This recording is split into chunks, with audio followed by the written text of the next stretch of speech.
Hello, everyone. Lots of talk in the last 24 hours about Indy 11, and that's a club I had a great deal of pride in.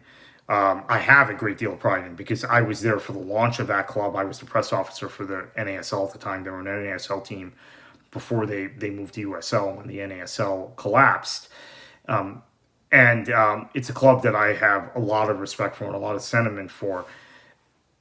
Without getting into the individual merits of the potential of MLS going into Indianapolis with a different ownership group and with a stadium deal with the city, which does not involve Indy 11 and their owners' development interests, real estate interests, because that is part of the story, right? And I think that's something maybe that people in the USL versus MLS silo are missing.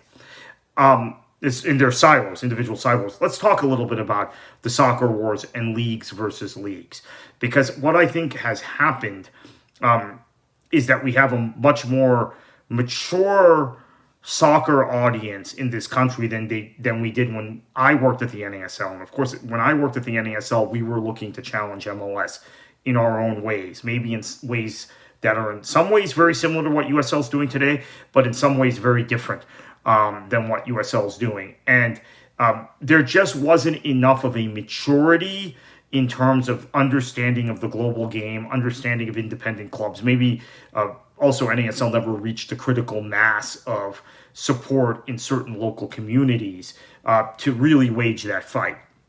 Now, a decade or more later, we've got USL in a position where they're facing an onslaught from MLS. Quite frankly, in those days, what MLS did is they would say, okay, Vancouver, okay, Montreal, okay, Orlando, Cincinnati, Minnesota. Some of those were NASL teams, some of those were USL teams, but just lower division teams. We're going to work with your ownership group. Maybe you need to get more investment, and we're going to bring you up to Major League Soccer. And it was a no-brainer for most of those owners, right? But now what you're seeing is MLS say, okay, we don't want the USL owner in San Diego. We don't want the USL owner in Charlotte. We don't want the USL owner, for the most part, in St. Louis. That was a little different kind of deal, but still, they didn't want that ownership group.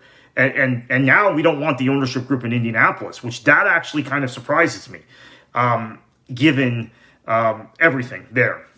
Again, all of these circumstances are slightly different, but a lot of them are analogous in many ways. And so they're going in and creating their own clubs or attempting to create their own clubs in places where there has been a long tradition of supporting lower division teams. There were always times they did this in the past. They did this in Atlanta, and they did this in South Florida, right? South Florida has had at various times lower division teams in both Miami and Fort Lauderdale, and they went in and with David Beckham and Jorge Mas created a team there. Atlanta, they did it with Arthur Blank. Now in South Florida, though, I do want to point out when the supporters group, the Miami Ultras, were agitating for MLS to come to Miami, Don Garber said it in front of them, to them directly, go support the Fort Lauderdale Strikers. Prove to us you're serious. So that used to be the test. Even if you didn't take the lower division team up, you told those supporters, hey, go support Fort Lauderdale, and then we'll put an MLS team in Miami. If you don't support Fort Lauderdale, maybe it's not a good market. So that's changed, right? That's completely changed. Now, there are two sides to this issue, right? I think in a lot of cases, USL as a league has owners like they have in Indy that are looking to make real estate deals.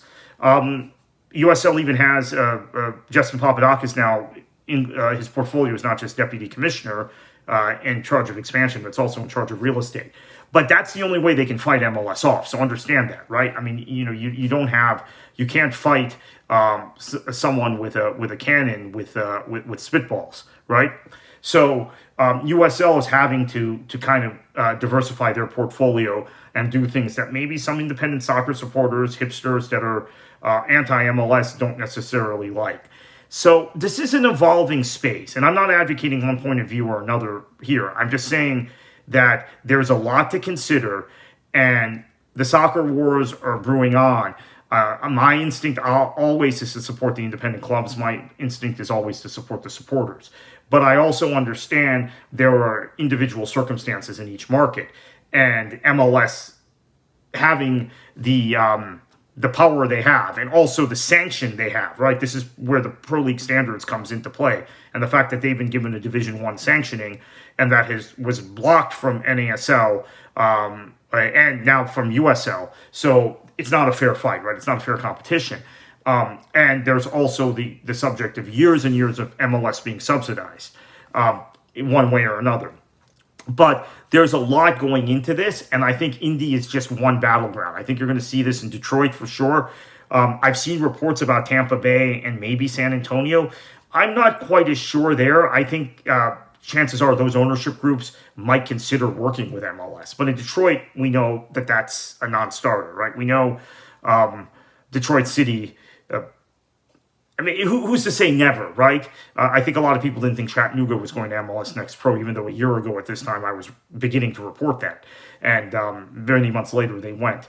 But I think we're going to have a number of battles like this. And at the same time, the battle between MLS Next Pro and USL League One is intensifying, and USL League One is now picking off some victories, which is something I did not think was going to happen 6 to 9 months ago. So it's a fluid situation.